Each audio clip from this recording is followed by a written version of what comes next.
할렐루야. 따라합시다. 나의 무의식이 믿어지게 하라. 다시 한번 나의 무의식이 믿어지게 하라. 하나님께서 말씀하신 이 믿음에는요, 굉장히 큰 비밀이 숨겨져 있습니다. 사랑하는 여러분, 말로 믿는다고 하는 거하고 마음속으로 믿어지는 것 중에서 어떤 것이 바람직합니까? 당연히 우리 마음속에서 믿어지는 것이 진정한 믿음이겠죠? 그죠? 말로도 안 믿는다 하고 마음속으로 안 믿으면 사실은 아무것도 아니잖아요.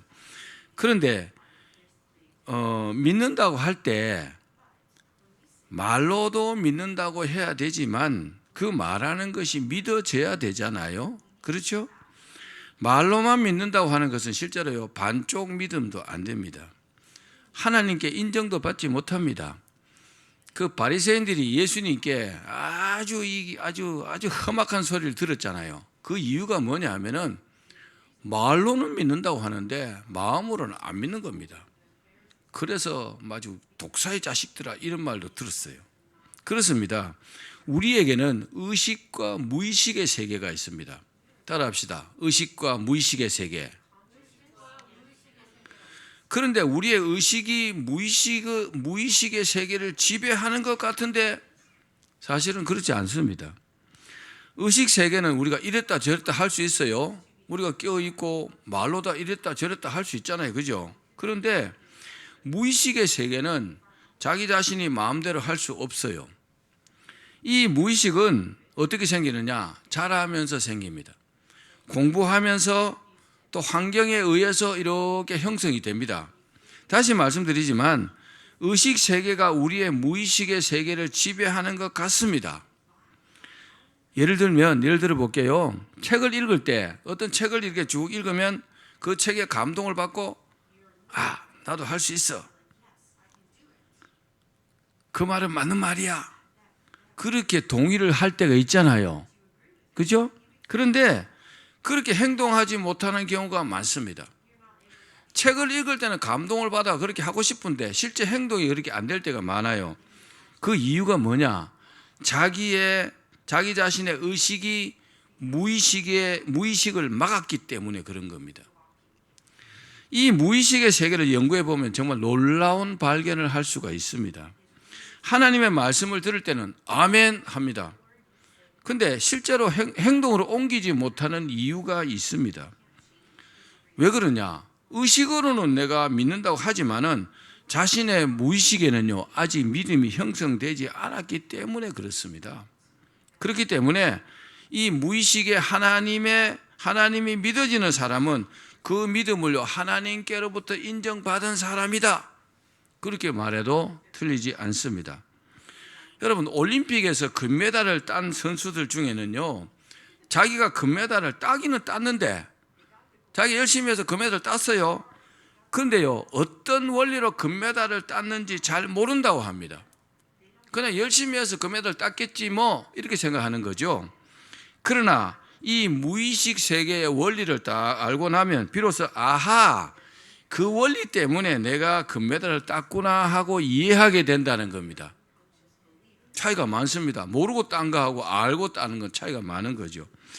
여러분, 오늘 말씀을 통해서 우리의 무의식이 믿음을 가져서 큰 복 받기를 주의 이름으로 축원합니다. 자, 먼저 하나님께서 아브라함을 시험하신 경우를 한번 보겠습니다. 하나님께서 아브라함을 시험하시려고 내 아들 독자 이삭을 저 모리아산에서 번제로 바쳐라, 그렇게 말씀을 하셨어요.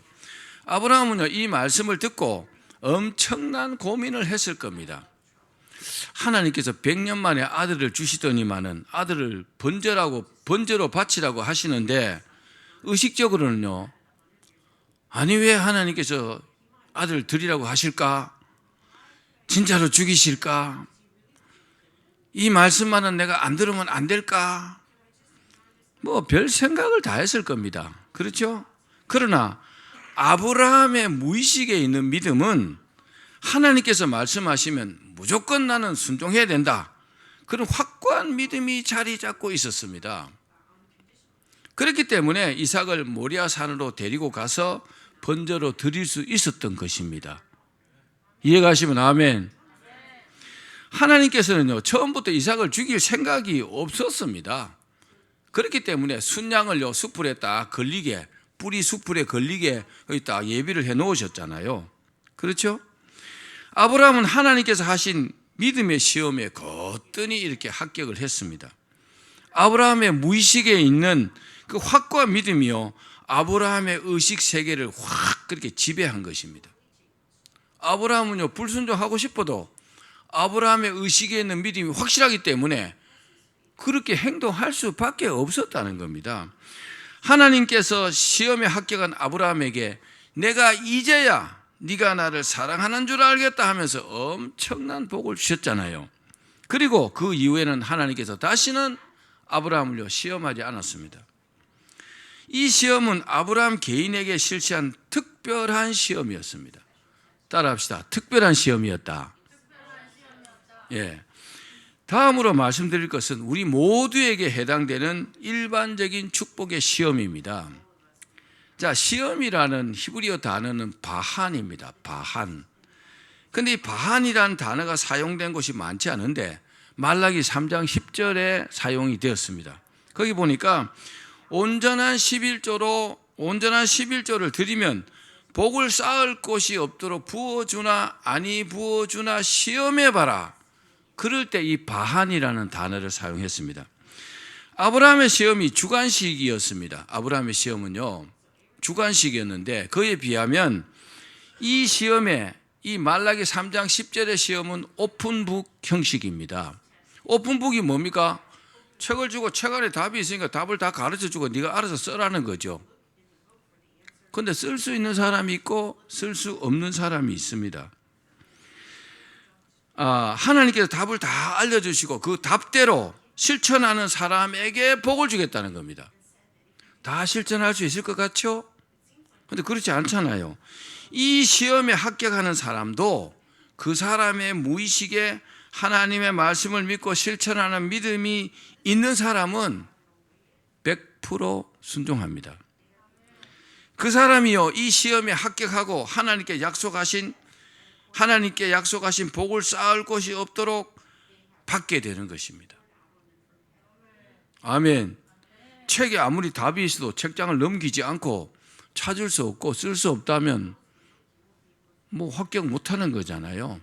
그러나 그 답을 다 알고 열심히 찾아서 답을 적는 사람에게 합격의 영광을 주는 거죠. 그렇습니다.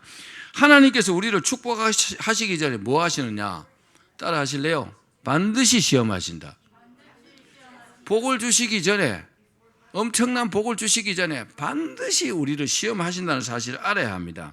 왜냐하면 그 사람의 믿음이 복을 받기에 합당한지를요, 확인하시기 때문입니다. 복을 줘도 될까 확인하시기 때문에 그렇습니다. 그런데 하나님의 시험에 합격한 사람도 있고 불합격한 사람도 있습니다. 합격한 사람들의 예만 봤잖아요. 불합격인 사람도 있습니다. 불합격한 사람의 대표자는 이스라엘의 초대왕 사울입니다. 사울은 하나님의 말씀에 순종할 수 없었어요. 여러분, 하나님께서 말씀하시면 무조건 순종할 수 있는 것 같죠? 아니요. 순종할 수 없는 사람은 정해져 있습니다. 어떤 사람이 여러분 순종할 수 없을까요? 사울의 의식적인 이유는 하나님의 말씀을 제쳐두고 자기 생각대로 했기 때문에 이 사람은 순종할 수 없었어요. 그러나 그 근본적인 이유는 사울의 그 무의식 속에는요, 하나님을 믿는 믿음이 없었다는 겁니다. 무의식 안에는요, 하나님을 믿는 믿음이 없어요. 그게 마음으로 안 믿는다는 거죠. 쉽게 말씀드리면. 그러나 의식과 무의식의 믿음이 하나가 되면요, 엄청난 일이 벌어집니다. 어떤 일이 벌어질까요? 주님께서 믿음으로 이 산을 들어 저 바다에 던지라 하여도 그대로 된다 그랬죠. 또 베드로는요, 믿음으로 물 위를 걸어가기도 했습니다. 이스라엘은요, 믿음으로 여리고 성도 무너뜨렸어요. 여리고 성을 뱅글뱅글 돌기만 했는데 여리고 성이 폭삭 무너졌어요. 모세는요, 믿음으로 홍해도 갈랐습니다. 베드로는요 믿음으로 수많은 병자도 고쳤습니다. 제자들은요 믿음으로 귀신들도 다 내쫓았어요. 수많은 사람들이 믿음으로 엄청난 축복을 받았습니다. 엘리야는요 믿음으로 죽은 자도 살렸습니다. 이게요 다 믿음으로 되었다는 겁니다. 이 의식적인 믿음과 무의식 속에 있는 믿음이 하나가 됐기 때문에 이런 역사가 일어났다는 사실을 여러분 믿으시기 바랍니다. 그렇습니다. 하나님의 말씀을 인정하면서도 행동으로 옮기지 못한 사람들은 자기의 무의식에 있는 믿음을요 바꾸어야 합니다. 자기 무의식 속에 믿음이 없는데 그 무의식 속에 없는 믿음이 믿음으로 바뀌지 않으면 이 사람은 절대로 믿음의 행동을 할 수가 없습니다. 자, 오늘 본문 히브리서 11장 1절로 2절 말씀 읽겠습니다. 시작. 믿음은 바라는 것들의 실상이요 보이지 않는 것들의 증거니 선진들이 이로써 증거를 얻었느니라. 아멘. 온전한 믿음이 무엇입니까? 온전한 믿음은 우리가 바라는 것들이 실제로 나타나는 겁니다. 우리가 온전히 믿고 있다면요 내가 믿고 바라는 소원들이 실제 내 삶 속에 일어나야 되잖아요. 그렇죠? 그게 주님께서 인정하시는 믿음입니다. 또한 믿음은 보이지 않는 것들이 우리 삶 속에 축복으로 이루어지는 겁니다. 아직 내 눈에 보이지 않지만 내가 기도하고 바라는 것들이 그렇게 이루어져야 되잖아요. 그래서 그런 믿음으로 행동한 선조들이 그 믿음의 증거들을 얻은 것입니다. 본문이 그걸 말씀하고 있는 겁니다. 그러면 우리의 무의식의 믿음을 바꾸기 위해서는 어떻게 하면 될까요? 우리의 무의식이 잘못됐어요. 잘못될 가능성이 굉장히 높습니다. 왜냐? 우리는 처음부터 믿은 사람들이 아닙니다. 믿지 않다가 믿음의 세계에 들어오면 자기가 완벽하다고 생각하고 믿음 생활하지만 사실은요 그 무의식 안에 믿음이 없어요. 그런데 믿음이 없는 상태에서 계속 입으로만 아멘하고 하겠다고 말하고 그러니까 안 믿고 있으니까 실제로 행동 못 하잖아요. 자, 그래서 세 가지로 말씀드리겠습니다. 첫 번째, 무의식에 대해서 알아야 합니다. 따라합시다. 무의식에 대해서 알아야 한다. 자, 사람의 이 심적인 상태는 의식과 무의식으로 나눌 수 있습니다. 의식이 뭡니까? 깨어있는 상태. 깨어있는 상태에서 자기 자신과 사물에 대해서 인식하는 어떤 작용을 의식이라 말합니다. 의식이 있으니까 잠에서 깨어갖고 생각도 있고 이렇게 말하고 행동하잖아요. 이게 의식입니다. 그럼 무의식이 뭘까요? 무의식이란 말은 각성되지 않은 심적인 상태, 즉 자기 자신의 행위에 대해서 자각이 없는 상태를 말합니다. 다시 말씀드리면 지각작용, 기억작용이 없는 무의식적인 의식장애의 상태를 말합니다. 좀 어렵죠? 그러니까 자기 자신도 모르게 그렇게 생각하고 그렇게 행동하는 겁니다. 이게 뭐요? 무의식입니다. 의식이 없는 무의식 중에 사람이 자기도 모르게 이렇게 행동하는 거 있잖아요. 그게 무의식적인 상태에서 행동하는 겁니다. 중요한 것은 우리가 하나님의 말씀을 듣고 의식적으로 어떤 생각과 말을 해도 우리의 무의식 속에 있는 믿음과 다르다면 아무 소용이 없다는 사실입니다. 그래서 이것을 예수님께서 외식이라 말했어요. 외식. 이 외식하는 서기관과 바리새인들아, 입으로만 믿는다는 겁니다. 자, 두 번째, 잘못된 이 무의식의 믿음을 바꿔야 합니다. 따라합시다. 잘못된 무의식의 믿음을 바꿔야 한다. 우리가 하나님의 축복된 말씀에 순종하지 못하는 이유가 뭡니까? 그것은 자신의 무의식에 있는 잘못된 믿음 때문입니다. 무의식에 잘못된 믿음이 있어요. 그리고 뭐라고 설교를 해도 믿지 않는 겁니다. 왜요? 이 무의식 안에 잘못된 믿음이 딱 자리하고 있기 때문에 그렇습니다. 그 잘못된 믿음이 순종하지 못하도록 막기 때문에 순종을 못하는 겁니다. 또 믿는다고 하면서 그렇게 행동하지 못하는 이유는 의식 차원에서만 믿기 때문입니다. 생각 속에 말로만 믿는다고 말합니다. 그 사람의 무의식에는요 다른 것을 믿는 거죠. 자기 무의식과 의식이요 일치가 안 되는 겁니다. 그러니까 뭐 행동이 안 되는 겁니다. 하나님을 믿지 않던 사람이 믿음을 가지게 되면 이런 경우가 굉장히 많습니다. 전에는 무의식 안에요, 하나님 믿는 믿음이 없어요. 그러니까 설교를 들으면 목사님이 설교를 통해서 하나님 믿으라 하고 그러니까 입으로는 아멘 하고 믿어야 되겠다고 생각은 하는데 조금은 하긴 하는데 그런데 안 믿어지는 겁니다. 왜요? 무의식 안에 믿음이 없기 때문에 그렇습니다. 그렇기 때문에 이 무의식의 믿음을 바꾸어야 합니다. 그렇지 않으면 성공하지 못합니다. 야고보서에서 말씀하셨듯이 우리는요, 믿음과 행동이 일치해야 합니다. 그렇죠? 하나님께서 올바른 믿음에 대해서 이렇게 강조하셨습니다. 우리 야고보서 1장 6절에서 8절 말씀 읽어봅시다. 시작. 오직 믿음으로 구하고 조금 더 의심하지 말라. 의심하는 자는 마치 바람에 밀려 요동하는 바다 물결 같으니 이런 사람은 무엇이든지 주께 얻기를 생각하지 말라. 두 마음을 품어 모든 일에 정함이 없는 자로다. 그렇습니다. 두 마음이 뭡니까? 믿는 마음도 있고 믿지 않는 마음도 있는 것을 말하잖아요. 의심하는 마음도 있고 믿는 마음도, 이게 두 마음이거든요. 믿을까 믿지 말까, 믿어야 되나 말아야 되나 이런 거잖아요. 그러므로 자신의 믿음이 하나가 된다는 말은 의식과 무의식이 하나가 된다는 말입니다. 그래야 하나님께서요, 그 사람을 축복하십니다. 아멘. 그러므로 우리가 말씀을 듣고 의식에서 믿는 것을 어떻게 해요? 집요하게 생각해서 새로운 믿음의 패러다임을 무의식에 형성해야 합니다. 다시 말씀드리면 우리의 무의식에서도 믿어지게끔 해야 된다는 거죠. 방법은 모르겠죠? 제가 가르쳐 드리겠습니다. 자, 이 믿음의 패러다임이 축복의 결과를 통제한다는 겁니다. 축복받는 사람도 있고 못 받는 사람도 있어요. 근데 어떤 사람이 희한하게 하나님의 축복을 받습니다. 왜요? 이 무의식 안에요, 하나님을 믿는 확고한 믿음이 딱 자리하고 있기 때문에 이 사람은요, 복을 받을 수밖에 없는 겁니다. 따라합시다. 복을 받을 수밖에 없다. 자, 어떻게 하면 그 무의식에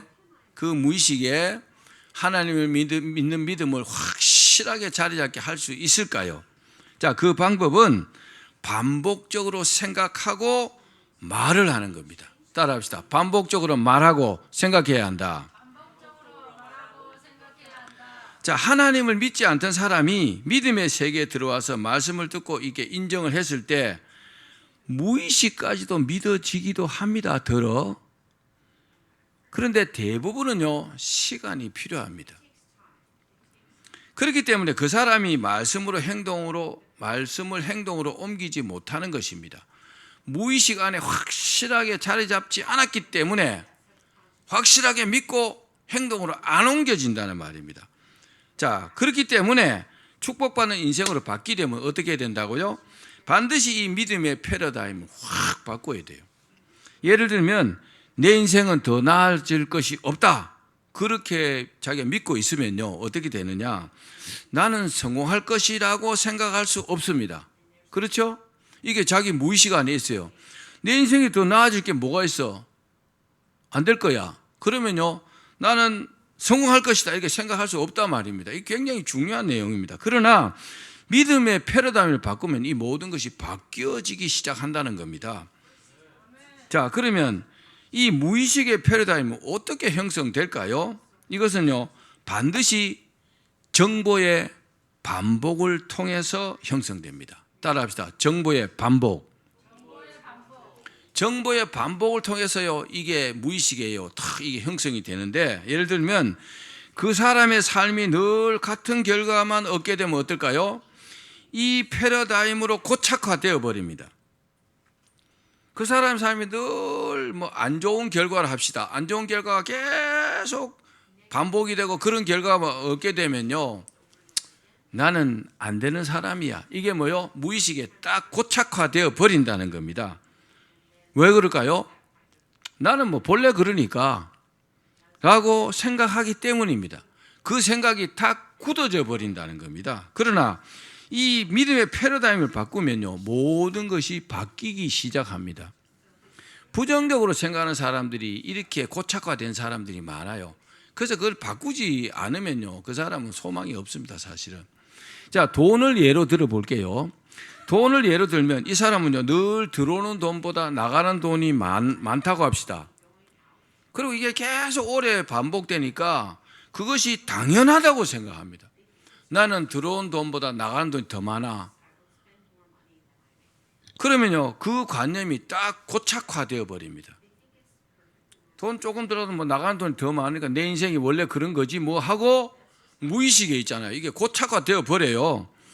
나는 원래 그래 하고 그 생각이 탁 굳어져 버린다는 거죠. 이게요, 굉장히 위험합니다. 이 사람은 이 고착화된 믿음을 바꾸어야 그 돈 걱정에서 벗어날 수 있다는 것을 여러분 믿으시길 바랍니다.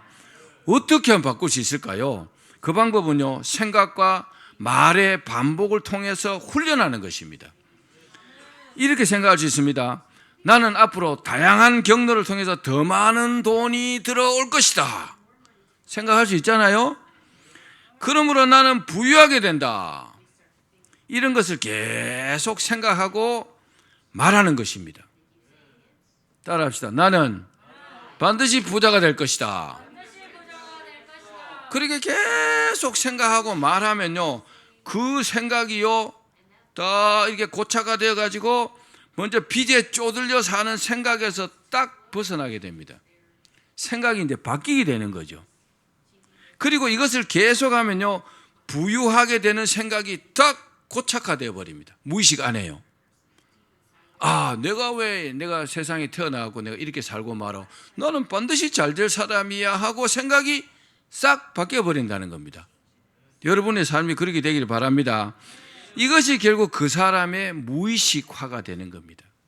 그리고 실제로 그 여러 가지 어려운 문제들이요, 실제로 해결되어 버린다는 사실을 믿으셔야 합니다. 자, 이 방법을 하나님께서 말씀하셨어요. 자, 신명기 6장 4절에서 9절 말씀을 읽어봅시다. 시작. 이스라엘아 들으라. 우리 하나님 여호와는 오직 유일한 하나 여호와시니 너는 마음을 다하고 뜻을 다하고 힘을 다하여 내 하나님 여호와를 사랑하라.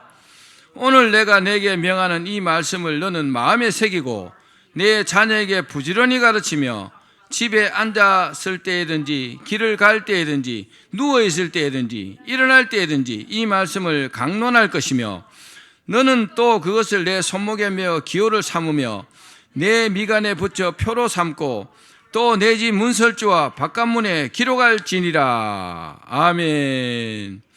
하나님을 사랑하라. 이것을요, 하나님께서 엄청나게 강조하셨어요. 그래서 뭐라고 했어요? 네 마음을 다하고 뜻을 다하고 힘을 다하여 주 너의 하나님을 사랑하라.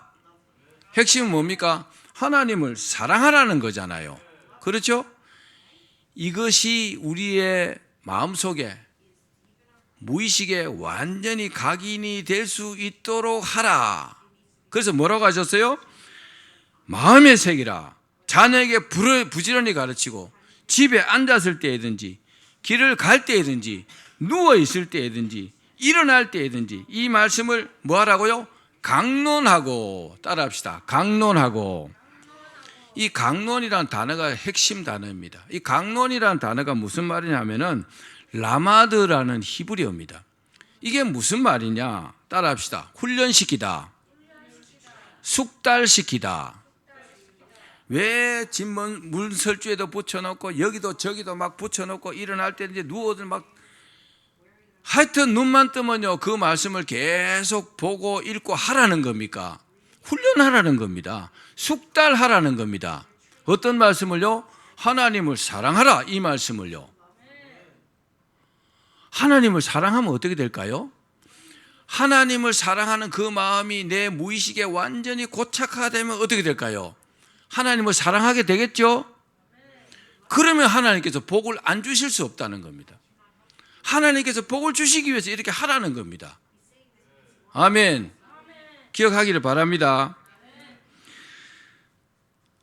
그러므로 하나님께 축복받는 비결이 뭘까요? 하나님께서 나를 반드시 축복하신다는 믿음이 나의 무의식화가 되어야 한다는 겁니다.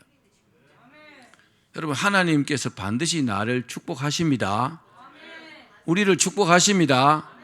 그게 믿어져야 된다는 거죠. 무의식 안에요.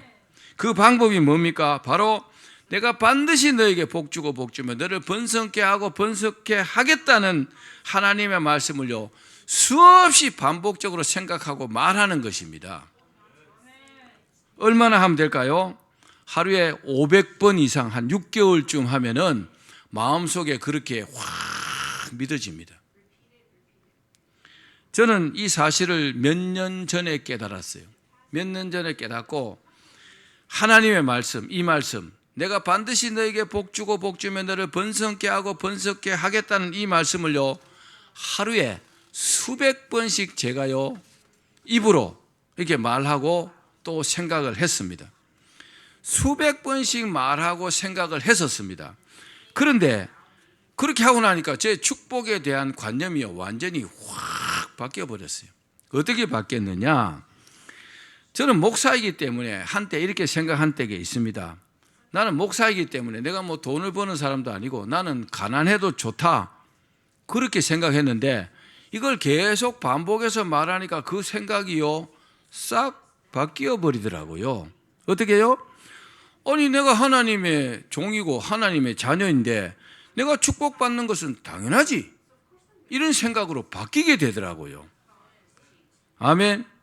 하나님께서 반드시 나에게 큰 물질의 복을 주실 것이라고 이렇게 믿어집니다. 그렇게 바뀌더라고요. 나는 하나님께 주신 이 큰 돈으로 내가 세계 선교를 할 것이다. 그리고 많은 사람, 어려운 사람들을 구제할 것이다. 그렇게 생각이 되더라고요. 여러분들이 알다시피 제가 그렇게 되어가고 있고 또 그렇게 되었잖아요. 아멘. 입증이 되었잖아요. 그런데 여러분, 돈만 그렇게 되는 것이 아닙니다. 제가 한 가지 더 예를 들겠습니다.